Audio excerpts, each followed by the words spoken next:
An elderly man sat in his driveway, hands clasped together, praying to God that his old car would somehow start.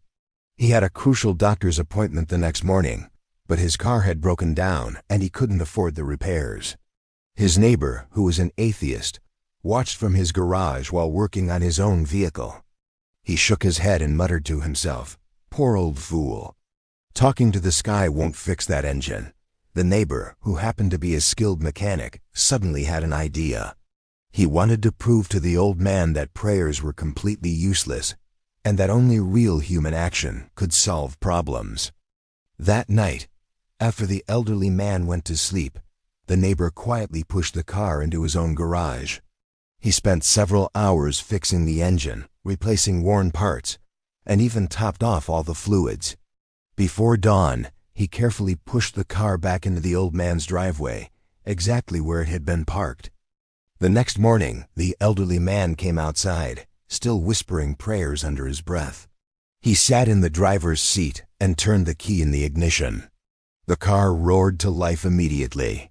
Tears streamed down his weathered face as he looked up at the sky. "Thank you, Lord. You never abandon your children." He drove off to his appointment with a heart overflowing with gratitude. Later that evening, the neighbor knocked on the elderly man's door, eager to shatter his faith once and for all. "I need to tell you something," the neighbor said with a smug grin. "Your prayers didn't fix your car." "I did. I'm a mechanic and I fixed it myself last night while you were sleeping. There is no God answering your prayers. It was just me, a regular man with a set of tools."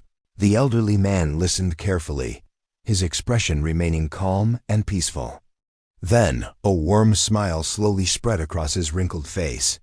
He reached out and gently held the neighbor's hands. "My dear friend, don't you see? Yesterday, I didn't just pray for my car to be fixed. I also prayed for the person who would help me to be blessed with a kind and generous heart." The neighbor stood frozen as the old man continued. "God didn't just fix my car. He used you to do it. And whether you believe in Him or not, He believed in you enough to make you the answer to my prayer." The neighbor walked home in complete silence that night, unable to find a single word to respond.